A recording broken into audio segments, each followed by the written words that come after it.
octobre 2023, le neveu du mis en cause, du mis en examen désormais, sait que son oncle vit principalement depuis quelques années au Maroc et cet oncle revient de loin en loin chez son frère à Vizy. Et l'enfant du frère du mis en cause, donc le neveu de cet homme, se questionne, c'est ce qu'il explique aux enquêteurs quand il viendra livrer des éléments à charge, se questionne sur la vie de cet homme et notamment la vie affective et surtout sexuelle de cet homme et soupçonne que son oncle soit attiré par des mineurs. Profitant d'une randonnée en montagne de son oncle et de son père, il va à Abbeville faire exploiter les clés USB qu'il retrouve dans la chambre de son oncle et va découvrir des mémoires, beaucoup de documents, des photographies, mais surtout des documents écrits très volumineux, des mémoires, c'est comme ça qu'elles sont présentées, des mémoires de cet homme, son oncle, âgé à l'époque de 77 ans. Il en a aujourd'hui 79. Mémoire qui commence dans les années 60 jusqu'en 2023. Il parcourt très rapidement ces mémoires et se rend compte qu'on parle beaucoup de sexualité avec des mineurs. Il constate également qu'il y a des photos. Alors, on ne peut pas parler vraiment de fichiers pédopornographiques puisqu'il s'agit surtout d'adolescents. On n'est pas du tout sur des enfants pubères. C'est pas de la pédophilie au sens où on l'entend classiquement. Mais en tout cas, il constate qu'il y a des choses manifestement répréhensibles qui sont relatées dans ses écrits et il décide de se présenter à la brigade de gendarmerie de Vizy, proche du lieu de domicile de son père, où il remet aux enquêteurs tous ces éléments. La brigade de Vizy va donc s'emparer de ces fichiers numériques, ouvrir une enquête et va investiguer.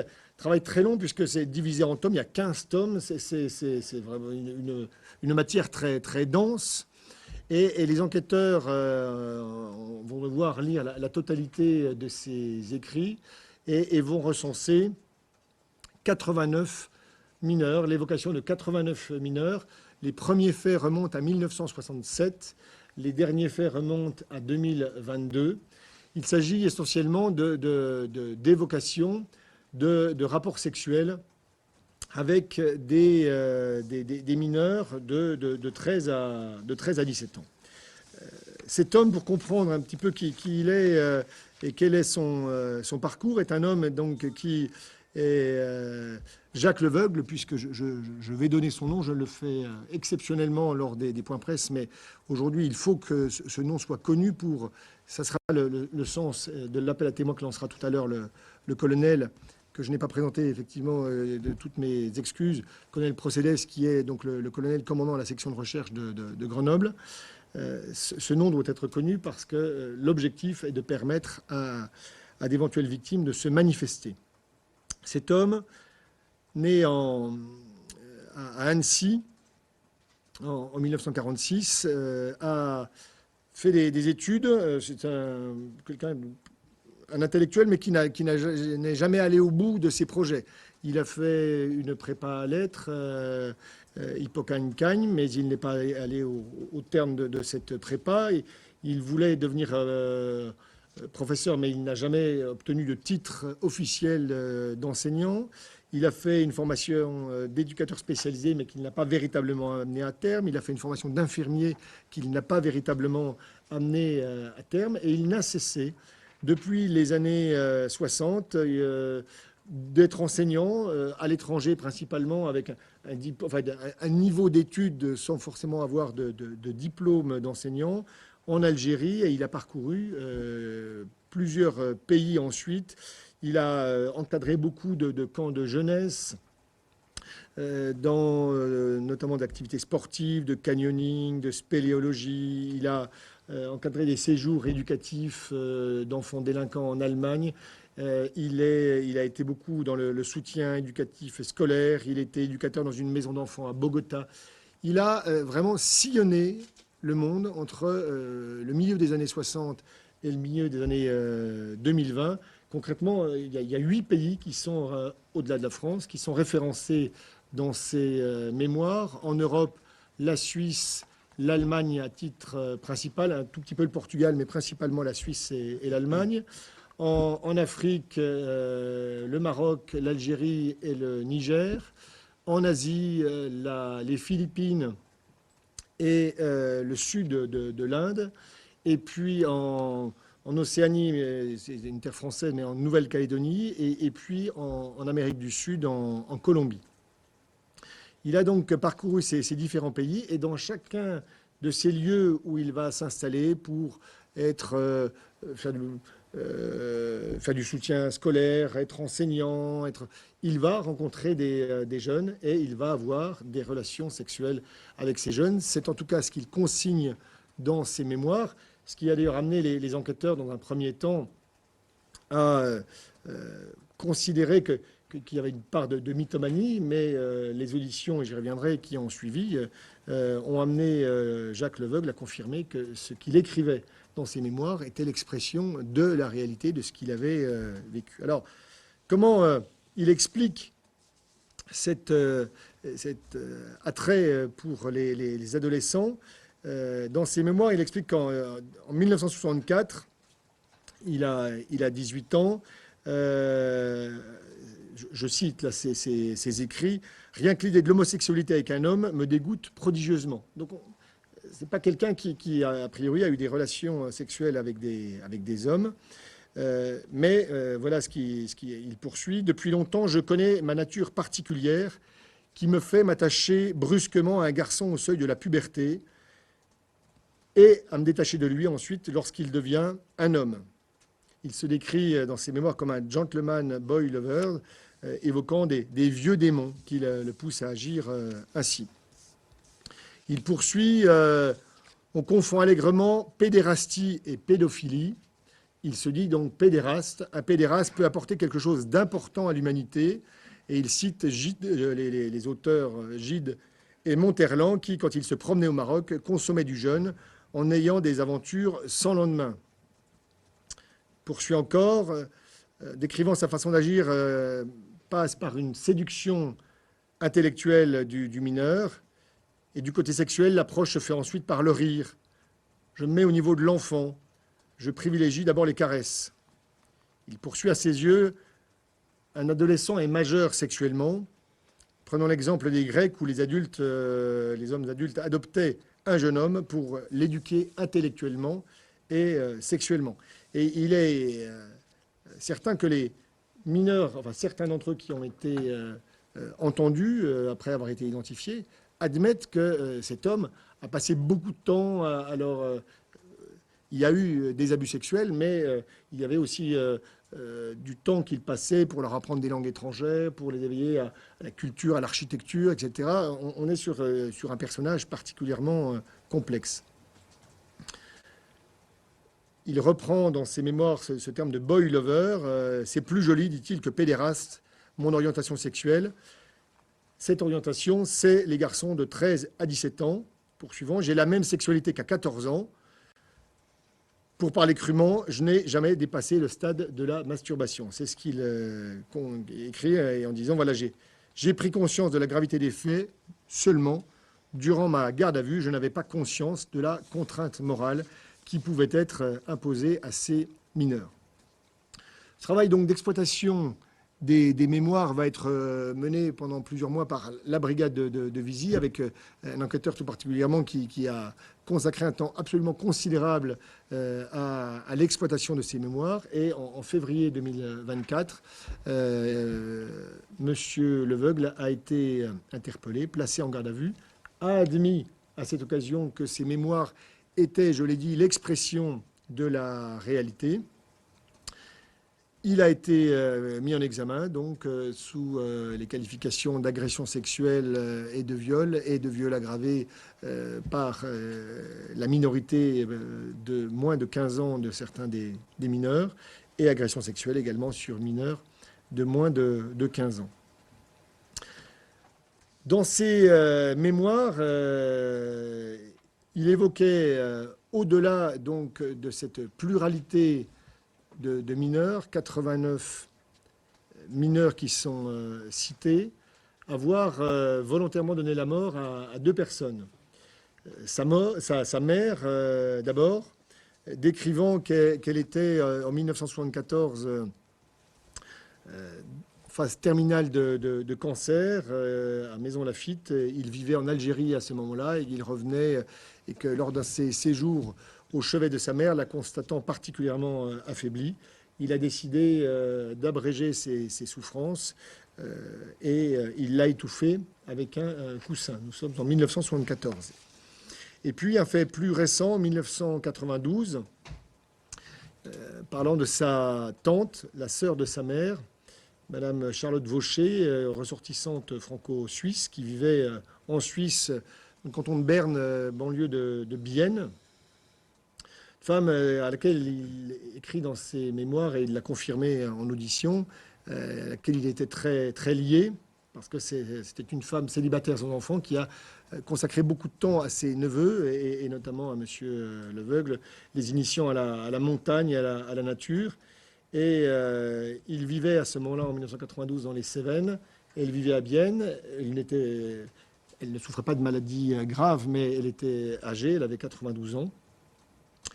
Et alors qu'elle le suppliait de rester plus longtemps chez lui, parce qu'elle est, du fait de l'âge, elle était beaucoup plus vulnérable et fragile, il a décidé, parce qu'il devait repartir dans les Cévennes et qu'elle le suppliait de ne pas partir, il a fait le choix de lui donner la mort également. Et donc, profitant de son sommeil, a pris un coussin et l'a étouffé également. Il a ensuite appelé un médecin suisse qui a constaté le décès sans constater de forme de violence, et ce qui fait que cette personne a été inhumée de façon tout à fait classique. 2 faits évoqués de ses mémoires, 2 faits pour lesquels une enquête distincte a été ouverte, distincte des faits de violence sexuelle, et des faits qu'il, là aussi, a tout à fait reconnus et admis, et légitimement son passage à l'acte, en considérant qu'il aimerait bien qu'on lui fasse la même chose s'il se trouvait dans cette situation de fin de vie. Voilà l'exploitation de ce qui a pu être ressorti de ces mémoires. L'objectif de ce point presse, parce que l'information judiciaire a considérablement avancé, la brigade de Visy qui était sous-dimensionnée pour traiter la totalité de ce dossier, puisque vous comprenez bien qu'on est sur des mineurs qui sont sur l'ensemble du territoire national et dans plusieurs pays du monde. C'est donc la section de recherche qui a repris la direction d'enquête, parce qu'elle dispose de davantage de moyens pour mener les investigations, et qu'il est apparu opportun de lancer un appel à témoins pour permettre désormais un gros travail a été fait pour retrouver des identités localisées des victimes sur la base des mémoires. La difficulté, c'est qu'en fait, parfois, ce ne sont que des prénoms qui sont cités, et qu'on se rend compte qu'on est face à un mur dans certaines situations, d'où l'opportunité et l'utilité de lancer un appel à témoins pour permettre à des victimes que nous n'avons pas pu identifier formellement, si elles le souhaitent, eh bien, de pouvoir se manifester. Et puis, autre intérêt d'un appel à témoins, c'est peut-être que toutes les victimes de M. Jacques Leveugle ne sont pas consignées dans ces mémoires, et donc l'appel à témoins peut permettre à d'éventuelles autres victimes, eh bien, de se manifester auprès des enquêteurs. Voilà ce que je pouvais dire à ce stade. Avec dernier point, la problématique de la prescription. La prescription en matière de violences sexuelles sur mineurs est de 30 ans après la majorité, mais ça, c'est une loi de 2018 qui a fixé cette prescription de 30 ans. Avant 2018, c'était 20 ans après la majorité. Or, ces lois nouvelles ne permettent pas de revenir sur des prescriptions déjà acquises. Donc, 2018 moins 20 ans, 1998.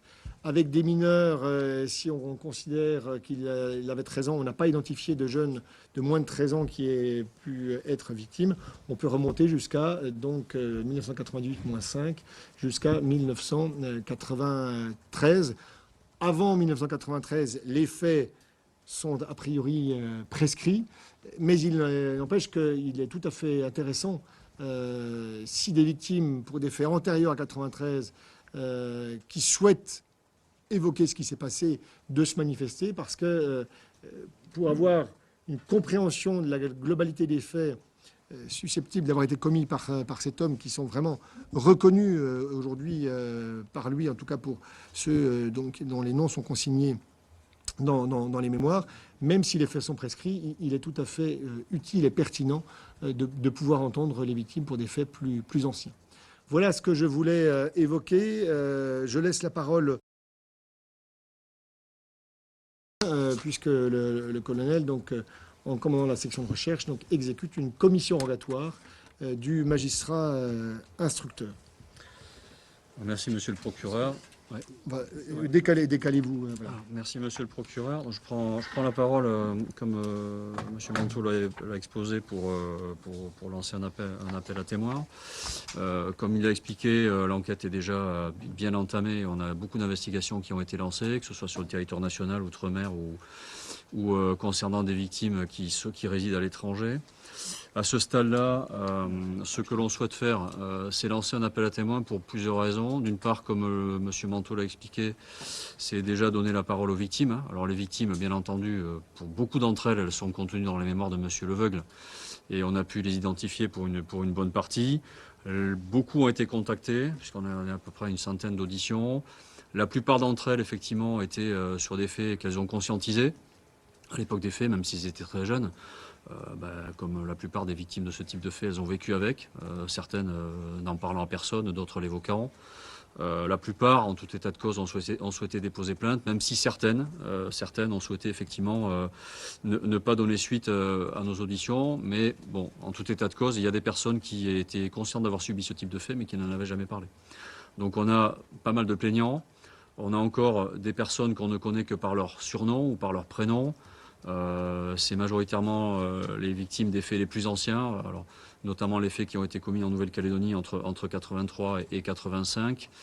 Donc c'est des personnes qu'on veut absolument aller chercher pour leur donner la parole et leur donner effectivement l'occasion de déposer plainte et d'obtenir réparation éventuellement plus tard au travers du procès pénal. Le deuxième intérêt de l'appel à témoins, c'est bien entendu consolider le parcours de vie de M. Leveugle, son parcours criminel qui va, comme je le rappelle, du milieu des années 60 à 2023, avec plusieurs phases, des passages éclairs dans certains pays, des séjours un petit peu plus longs en Nouvelle-Calédonie, au Maroc les dernières années. Et effectivement mettre un petit peu en cohérence les mémoires qui ont été découvertes à l'occasion des investigations, dont on pense qu'elles sont relativement fidèles à ce qui s'est passé, mais qui sont pour le coup pas forcément exhaustives. Donc on essaie effectivement d'avoir le maximum d'éléments, et c'est le deuxième intérêt de lancer cet appel à témoins.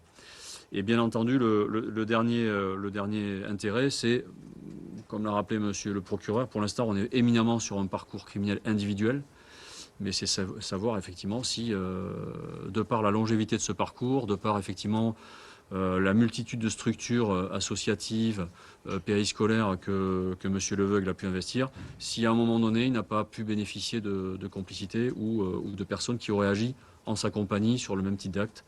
Donc je rappelle, des agressions sexuelles sur mineurs de 15 ans et des viols sur mineurs de 15 ans, ou en tout cas sur la tranche des 13-17 ans. Voilà, donc pour brosser l'intérêt de cet appel à témoins, on a préparé un support qui vous retrace un petit peu le parcours temporel et géographique. Alors à gros traits, M. Leveugle, on a souhaité y faire figurer aussi des photos, parce que bien entendu, au vu de la longévité de son parcours criminel, c'est une personne qui physiquement a changé. Et elle n'est absolument pas physiquement la même actuellement ce à quoi elle pouvait ressembler au milieu des années 60, quand elle a, en tout cas, si on en croit ses mémoires, débuté les faits, ou la série de faits qui lui sont actuellement reprochés. Et puis les lieux géographiques. Voilà, les lieux géographiques qui ont été évoqués par monsieur le procureur, qui sont multiples. Et effectivement, au-delà des lieux géographiques où il a séjourné, il a été surtout soit employé, soit il a été dans une démarche d'offre de services pour des associations ou des structures scolaires ou autres, dans de nombreux pays et dans une multitude de structures. Voilà. Des structures effectivement comme à Bogota, périscolaires, des structures scolaires comme sur l'île de Marais en Nouvelle-Calédonie, voilà. Où il a tenu des rôles bien entendu très différents, aidant, moniteur de spéléologie, professeur de français non titulaire, etc. Donc bien entendu, il a côtoyé des garçons, c'est l'objet effectivement de l'instruction en cours, et puis on le voit dans cette démarche d'aller chercher effectivement des personnes qu'il a tirées, dans un rapport amoureux ou pas d'ailleurs, et sur lequel il a commis des actes. Et puis bien entendu, à chaque fois il était dans un écosystème d'autres professeurs, d'autres moniteurs, qu'on veut effectivement pouvoir contacter pour savoir comment il se comportait à l'époque, et éventuellement conforter, infirmer, ou mettre en cohérence le parcours qui apparaît dans ces mémoires. Donc voilà, on recherche bien entendu à la fois des victimes pour lesquelles on n'aurait que des surnoms et qu'on a encore du mal à identifier, des victimes qui ne figureraient pas dans les mémoires de M. Leveugle, et des personnes qu'il aurait côtoyées sur l'ensemble de son parcours criminel et qui pourraient éclairer les enquêteurs et la magistrate instructrice sur un petit peu la personnalité de M. Leveugle, et puis au-delà de sa personnalité, les mécanismes qu'il a pu mettre à un moment donné en place pour attirer des garçons et faire accepter les actes qu'il a commis. Parce que ça revient dans ses auditions comme dans ses mémoires, il distancie beaucoup les choses. C'est le cas pour les 2 homicides qui ont été décrits en 74 et 92. Hein. Il les justifie. Et concernant son rapport et les actes qu'il aurait commis sur des mineurs, il les explique, ou en tout cas il les justifie comme étant dans un parcours éducatif global, qui touche à la spéléologie, à l'enseignement du français, à l'éducation et à l'éveil et à la sexualité. Et il se justifie un petit peu au travers de ses déclarations comme en fait un éducateur globalement, et les actes commis prenant place effectivement dans son schéma éducatif, entre guillemets bien entendu, qu'il aurait mis en place sur la totalité de la période des faits, comme ce qui a été décrit. Donc ce support-là, il va être partagé. Moi, ce que je vous demande, c'est effectivement d'en faire la plus grande publicité. Comme vous le voyez, il y a un numéro vert qui a été mis en place qui renverra directement sur la section de recherche de Grenoble. Il a été testé, il est accessible depuis l'étranger. Donc effectivement, n'hésitez pas à en faire la plus grande publicité. Concernant la période en Nouvelle-Calédonie, il y aura un numéro dédié qui sera mis en place, mais qui concernera plutôt ce territoire ultramarin. Donc on est en lien avec la section de recherche de Nouméa, qui nous appuie sur les investigations et que je veux aussi remercier, et qui effectivement prendra les appels qui correspondent vraiment à la période de 83-85, où, comme je le rappelle, M. Leveugle était professeur de français vacataire au sein du lycée de Marais, et pour lequel effectivement on a un listing de personnes pour lesquelles on n'a que des prénoms, des surnoms, et avec des victimes qu'on n'a pas forcément identifiées formellement. Voilà. Concernant ce qui a été mis en place, ça a demandé bien entendu des moyens, hein, donc je les détaille rapidement. On a actuellement 5 enquêteurs plus le directeur opérationnel qui sont dédiés à cette enquête-là. Je veux encore renouveler, comme monsieur le procureur l'a dit, mes remerciements au groupement de gendarmerie de l'Isère et notamment au directeur d'enquête initiale qui continue à être impliqué dans les investigations, qui a fourni un gros travail initial, moralement pesant parfois, parce que relire plusieurs milliers de pages de mémoire sur cette thématique-là, ça peut être... c'est un exercice très particulier, même si les enquêteurs sont rompus à ce type de choses. Et puis la section de recherche a permis effectivement de donner un petit peu plus de dynamique aux investigations, de raccourcir la temporalité de traitement, étant entendu que M. Leveugle a 79 ans et que l'heure tourne et que le temps joue un petit peu contre nous, que ce soit en termes de prescription ou en termes effectivement de parcours et de capacité à un moment donné de juger M. Leveugle pour ce qu'il a commis. Et donc l'implication de la section de recherche au travers effectivement des moyens qui sont les siens, et notamment l'implication du groupe dédié aux crimes sériels et non élucidés qui existe au sein de la section de recherche de l'Isère depuis déjà sous formes diverses depuis une quinzaine d'années, et qui bien entendu s'est saisi de ce dossier qui correspond pleinement aux critères de saisine prévus par le CPP et aux critères effectivement qui délimitent les crimes non élucidés et les crimes sériels. Alors on est effectivement sur un cas d'école de sérialité et de fait de nature criminelle. Alors là on a un individu mis en cause, qui est mis en examen actuellement, qui est identifié. Par contre ce qui nous manque, c'est l'identification de certaines victimes. Et c'est pour ça que aujourd'hui, l'appel à témoins a pour intérêt majeur de rechercher ces victimes-là qu'on ne connaîtrait pas et d'identifier des victimes qu'on ne connaîtrait que par des éléments parcellaires. Juste un point à rajouter, c'est que sur cette partie 80-85, en fin d'année 81, il est en Inde, sud de l'Inde. C'est le pays qui est manquant sur cet appel à témoins. Voilà ce que nous souhaitions évoquer aujourd'hui et cet appel à témoins lancé par la section de recherche qui est saisie d'une commission rogatoire a vraiment pour objectif de nous permettre maintenant d'accélérer et de finaliser le traitement de ce dossier. Un gros travail a déjà été fait avec tous ceux qui ont pu être identifiés. Si des victimes souhaitent se manifester, qu'elles le fassent maintenant, parce qu'il faudra, dans l'année 2026, clôturer cette information judiciaire si on veut effectivement pouvoir juger dans des délais raisonnables. Et alors que M. Leveugle est encore en capacité de s'expliquer sur ce qui lui est à cette heure reproché. Donc voilà, le temps maintenant compte et nous souhaitons avancer rapidement. Donc si des victimes souhaitent se manifester, qu'elles n'attendent pas trop longtemps. Voilà le sens de ce point presse et de cet appel à témoins de ce jour. Est-ce que vous avez des questions? Oui. Sur votre appel à témoins, il n'y a pas le nom de ce monsieur-là. Est-ce qu'il a toujours eu la même identité au cours de toute sa vie? Oui. Jacques Leveugle, L-E-V-E-U-G-L-E. Né en 1946 à Annecy. Il est de juin 1946, il a 79 ans et quelques mois. Quand il était en France, il résidait où exactement? Alors, on n'a aucun fait recensé à cette heure qui concerne l'Isère.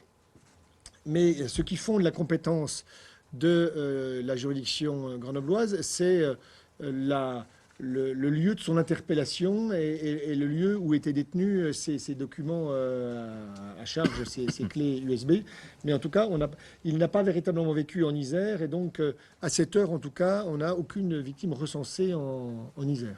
Lorsqu'il est revenu, il était sur des îles aussi Absolument. En fait, son point d'attache, il n'a plus de parents. Sa tante à laquelle il était attaché est décédée. Son domicile, en fait, il n'a jamais eu véritablement de domicile, cet homme. Il a, et on le voit au travers de ce parcours, même en France, il n'avait pas de point fixe. Il allait où il trouvait un travail, il était beaucoup à l'étranger. Et son point focal, quand il avait besoin de se reposer, c'était chez son frère à Visil. Depuis quelques années, il s'est installé durablement au Maroc. Et il revenait de loin en loin du Maroc vers Visil. Donc la compétence de la juridiction grenobloise est lieu à ce lieu où il a été interpellé en fait en février 2024. Excusez-moi. Oui. Est-ce qu'il a été incarcéré, placé sous contrôle judiciaire? Alors en fait, il a été placé en détention provisoire en février 2024. Il a été remis en liberté sous un contrôle judiciaire très strict, enfin sous ARSE, c'est-à-dire assignation à résidence sous surveillance électronique. C'est un bracelet électronique, mais non pas en exécution de peine, mais de façon dans le cadre d'un contrôle judiciaire. Et il n'a pas respecté les assignations qui lui étaient fixées. Et donc, il y a eu une révocation de cette mesure d'assignation à résidence sous surveillance électronique en avril 2025. Donc, il est de nouveau en détention provisoire depuis avril 2025. Combien de victimes ont été identifiées? À cette heure... À cette heure, on a à peu près 150 personnes. Oui, mais ce n'est pas 150 victimes, 150 personnes entendues. 150 personnes entendues. On est sur une quarantaine de mineurs qui ont été identifiés. Sur les 89 Exactement. Oui, tout à Exactement. fait. Alors, la plupart ont déposé plainte. En revanche, fort peu, pour l'instant, se sont constitués partie civile. Il y a une vraie ambivalence des victimes. C'est un peu la singularité de ce dossier, où on n'est pas sur de l'abus classique. Cet homme a passé beaucoup de temps avec chacun des jeunes, mais il l'évoque très bien. Hein, ça dure 1 an, 2 ans, 3 ans maximum. Et dès qu'il commence à devenir un peu... passé 16-17 ans, il ne veut plus voir ce jeune. Donc, durant la période où il s'investit auprès du jeune, il y a les abus sexuels, mais il y a aussi, et ça, beaucoup des victimes l'expliquent, beaucoup de temps passé, beaucoup d'argent versé pour payer un permis de conduire, pour faciliter l'installation, enfin, et aussi beaucoup de stimulation intellectuelle. Ça, c'est incontestable aussi. Plusieurs jeunes ont dit, mais j'ai fait des études que je n'aurais pas fait si je n'avais pas rencontré cet homme. Donc, c'est toute la complexité de positionnement aujourd'hui des victimes qui explique qu'il y a assez peu de parties civiles constituées dans ce dossier parce que cette toile tissée par cet homme autour de chacun des jeunes, où il s'investissait intellectuellement, mais pour mieux assouvir derrière ses pulsions sexuelles, eh bien cette stimulation intellectuelle et ce temps qu'il a consacré aux jeunes, eh bien les amène à avoir un regard compliqué pour chacun d'eux vis-à-vis des faits quand ils se retournent sur ce passé douloureux. Ça lui permettait effectivement à la fois de passer à l'acte, ce qui a été décrit par monsieur le procureur, et puis effectivement on ressent sur certaines personnes entendues qu'il y a encore une très grande ambivalence des victimes par rapport aux mis en cause, et puis aussi une sorte d'emprise qui est encore un petit peu prégnante. Est-ce qu'on sait combien de victimes il y a eu sur le territoire français ? On serait sur... C'est la majorité. Hein. Les 2 tiers, au moins les 2 tiers des 89 victimes sont si on inclut la Nouvelle-Calédonie, où on a à peu près entre une douzaine de victimes. Pas en Isère. À cette heure, aucune victime n'est recensée en Isère. Dans quel département sont recensés ? Il y a dans le sud-ouest beaucoup, les Cévennes, le Gard. En fait, en fonction des endroits où il est allé, la difficulté, c'est que ces jeunes qui étaient dans le sud-ouest, dans le Gard, sont devenus des adultes et donc ne sont plus nécessairement dans les lieux où les faits se sont passés. Donc c'est la difficulté aussi pour nous, quand il n'y a que des prénoms qui sont cités, d'arriver à vraiment remonter, à identifier exactement de qui il s'agit. D'où, je me répète, la nécessité de cet appel à témoins.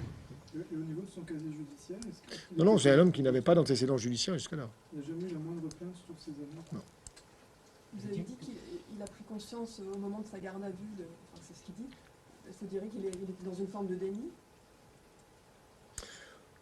C'est pas une forme de déni. Non, il n'est pas dans un déni puisqu'il l'écrit et il revendique.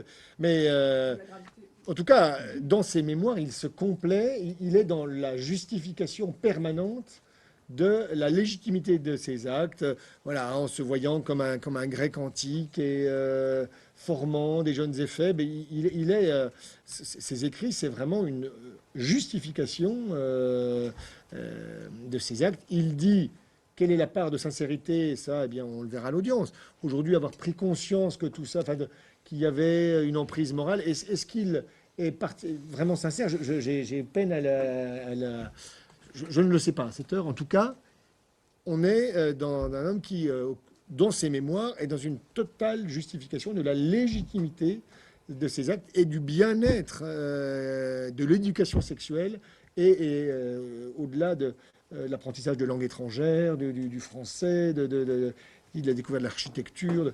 Voilà, une formation globale qui comprend l'éducation sexuelle et il est vraiment dans cette justification en prenant des grands noms de l'histoire et de la littérature qui auraient agi de la même façon et pour justifier et légitimer là aussi son comportement. Et il émet des regrets maintenant ? Oui, il émet des regrets puisqu'il dit est-ce qu'ils sont sincères? Je ne sais pas, mais en tout cas il en émet, oui, absolument, en disant qu'il ne mesurait pas l'emprise morale qu'il avait, l'ascendant moral qu'il avait sur ces jeunes du fait de cet écart d'âge et puis du fait de cet ascendant intellectuel. On est globalement sur des jeunes plutôt issus de milieux défavorisés. Un jeune explique combien il passait ses journées jusqu'à 12 ans devant la télé et qu'avec Jacques Leveugle, il a découvert plein de choses. C'est tout un monde qui s'est ouvert à lui. Il voyageait. Donc c'est assez classique. Une sélection d'abord en amont de jeunes peu cultivés, peu ouverts au monde, vis-à-vis desquels il avait une aura extraordinaire de par sa culture et de par son charisme. Mais il ne s'en cachait pas. Alors, il ne s'en cachait pas. Il n'y a jamais rien eu d'ostensible et c'était une relation assez privilégié avec un jeune, et puis il y avait une succession de jeunes. Alors même si il y avait des tuilages, et il y avait parfois des relations sexuelles avec plusieurs jeunes en même temps, mais c'était pas assumé au vu de tous. C'est ce qui explique qu'il n'y a jamais eu de signalement. À ce stade-là, également, il n'y a jamais eu de violence commise. C'est-à-dire qu'on est vraiment sur la contrainte morale globalisante, comme le procureur le disait. Effectivement, c'était un schéma éducatif, ni plus ni moins. Dans son esprit, c'était ni plus ni moins qu'un schéma éducatif global qui comprenait effectivement, pour les personnes pour lesquelles il était attiré, l'éducation à la sexualité. Mais en tout état de cause, il n'y avait pas de signe visible de violence ou quoi ce qui aurait pu permettre à un moment donné de mettre les choses à jour. Voilà. Et des parents qui n'ont pas pris conscience manifestement de ce qui se passait, parce que c'est un homme qui était très présent dans les domiciles pour le soutien scolaire, etc.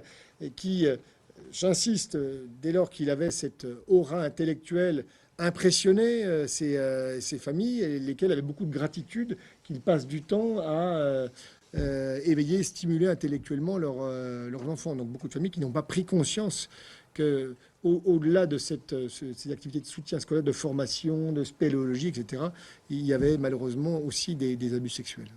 C'est-à-dire aucune victime n'a dénoncé de tels faits avant aujourd'hui. Une seule victime avait dénoncé les faits. Une seule l'avait fait dans le sud-ouest en 2016. C'est une procédure qui a été raccrochée à cette procédure. Qu'est-ce qui s'était passé En 2016. Oui. Et entre 2016 et aujourd'hui, il n'y a rien eu de... Ça a donné quoi? Ben, c'était un fait isolé avec un jeune, là aussi, qui était dans une grande ambivalence en disant toute la fascination qu'il avait pour cet homme, tout ce que cet homme lui avait apporté. Il n'y avait pas eu de suite judiciaire à l'époque donnée sur ce fait isolé. C'était une plainte? C'est une plainte qu'il avait déposée, oui, absolument. Il n'a pas été entendu, du coup? Si, bien sûr. Et donc ce fait-là a depuis été rattaché à cette enquête, et des faits qui ne sont pas prescrits. Donc cette victime sera bien évidemment comprise aujourd'hui dans ce dossier global. Est-ce que Jacques Leveuve avait été entendu à cette époque? À l'époque, il avait été entendu, et à l'époque, il avait nié la totalité des faits. À l'époque, on ne disposait pas des mémoires de cet homme. Ce qui va complètement changer la vision de ce dossier, c'est l'accès aux mémoires. Qu'est-ce qui fait que le neveu commence à se poser des questions et à fouiller l'ordinateur? Il ne s'est pas expliqué plus avant. Il a évoqué un ressenti, en tout cas un malaise qu'il avait avec son oncle, des soupçons qu'il avait. Il n'a pas plus objectivé que cela ses ressentis. Il ne l'a pas dit, non. Le frère de cet homme n'a jamais été dans les confidences de Alors le frère qui hébergeait son frère régulièrement a été entendu sous le régime de la garde à vue, parce qu'effectivement nous voulions savoir quel était son degré de connaissance des faits. Sur la partie des violences sexuelles, il dit ne jamais avoir eu connaissance des violences sexuelles. Sur la partie des homicides volontaires, il dit avoir ignoré ce qui s'était passé avec sa tante, mais avoir su qu'il avait étouffé sa mère, mais que voilà, il voyait sa mère dans un tel état de détresse. On était vraiment en toute fin de vie d'un cancer en phase terminale, bien qu'il avait trouvé son frère courageux finalement d'agir ainsi. Vous avez dit que les faits s'étaient arrêtés en 2022. Enfin, c'était arrêté. En tout cas, dans les mémoires, la dernière référence à des violences sexuelles sur des mineurs remonte à septembre 2022 au Maroc. Et entre 2022 et le moment où il est... Et 2024, lui dit que voilà, la vieillesse venant, il n'avait pas commis d'autres abus, mais ça c'est un point qui va être approfondi parce que c'est les faits les plus récents. Le volet marocain depuis ces dernières années, il a essentiellement séjourné au Maroc, et donc les enquêteurs vont se déplacer dans le cadre d'une commission rogatoire internationale pour aller assister les enquêteurs marocains pour qu'ils procèdent aux auditions des mineurs, devenus majeurs, mais des mineurs au moment des faits, qui sont les faits les plus récents. La plupart des faits récents sur les 10 dernières années concernent des mineurs marocains. Vous Sur parlez les de... autres pays, vous avez développé des coopérations, vous avez identifié des mineurs à l'étranger grâce au... Non, sur les autres pays, tous les faits sont prescrits en dehors des faits recensés au Maroc. Ce qui fait que sur les autres pays, on va pas. Enfin, si on se lance dans des commissions rogatoires internationales pour aller rechercher des faits prescrits en Inde, on ne jugera pas ce dossier-là avant 5 ans. Et donc, il y a un moment donné, il faut trouver un compromis, j'allais dire. Et c'est l'intérêt de ce point presse, notamment via l'agence France Presse, qui est un réseau international. Non, mais c'est si des victimes à l'étranger ont connaissance de cet appel à témoins, bien évidemment qu'ils seront entendus, à minima par visioconférence et autres, mais on ne va pas lancer des commissions rogatoires internationales aux Philippines ou en Inde, parce que je vous dis, ça compromettrait gravement notre capacité à juger ce dossier avec un monsieur Leveugle vivant, et surtout, il s'agit de faits prescrits. Donc, c'est très intéressant, je le disais, qu'on puisse entendre des victimes, mais ça n'est pas déterminant dans le sens où ça ne pourra pas être reproché légalement à monsieur Leveugle. Dans votre cartographie des faits, vous parliez de faits 2 tiers commis en France. Et combien en Auvergne-Rhône-Alpes et où? Alors, Auvergne-Rhône-Alpes, c'est pas la... Parce que le Gard, les Cévennes, Auvergne-Rhône-Alpes, très peu. A priori, très peu de victimes sur la C'est région. plutôt le sud de la France. Oui. Il est Après- incarcéré où? Bon, je ne vais pas vous dire, il est incarcéré à proximité de Grenoble. Oui.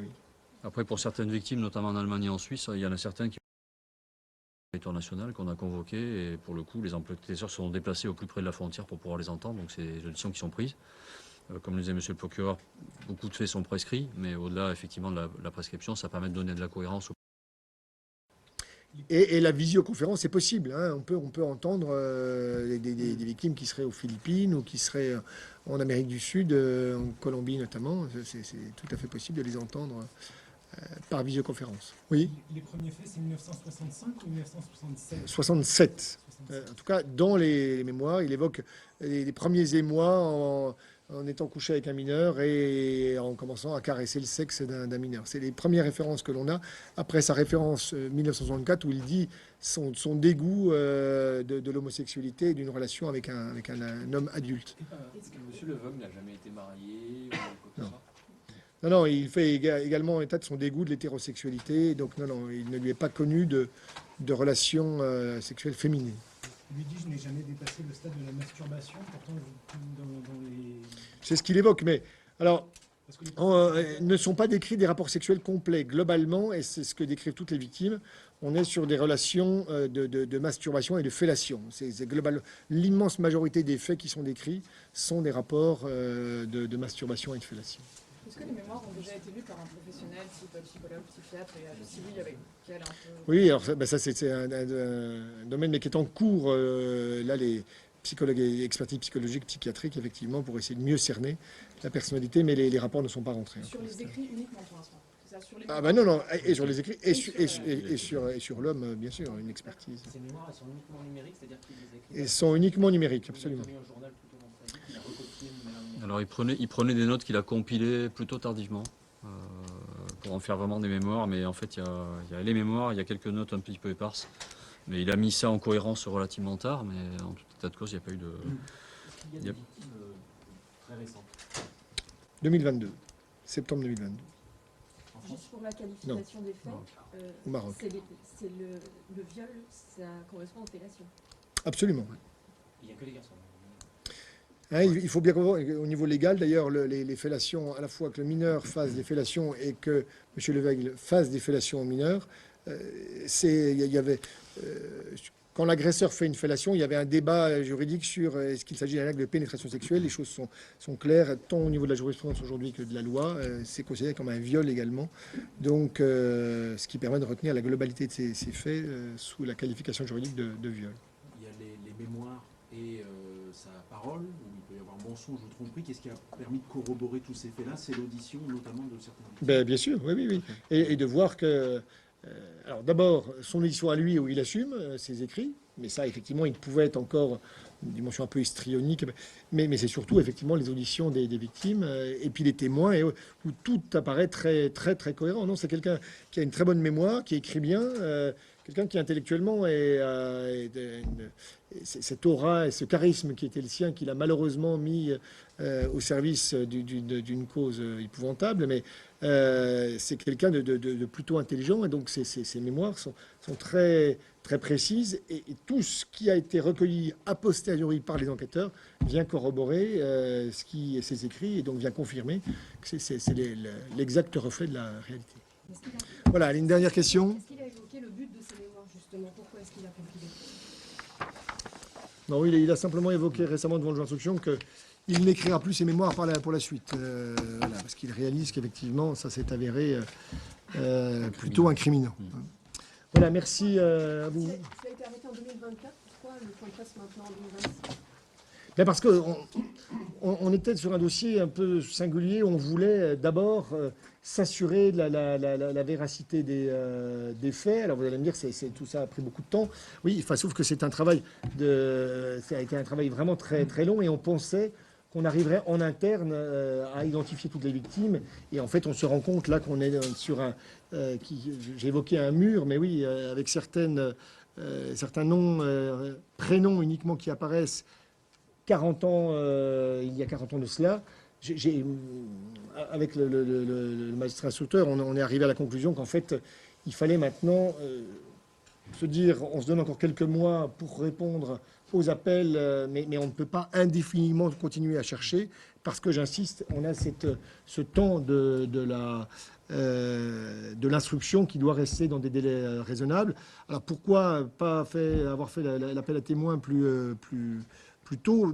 Un appel à témoins et une stigmatisation comme ça publique, c'est quelque chose qui n'est pas anodin. Donc on voulait d'abord, je l'ai dit, s'assurer d'avoir une quasi-certitude de l'exactitude de ce qui se retrouve, du contenu des mémoires.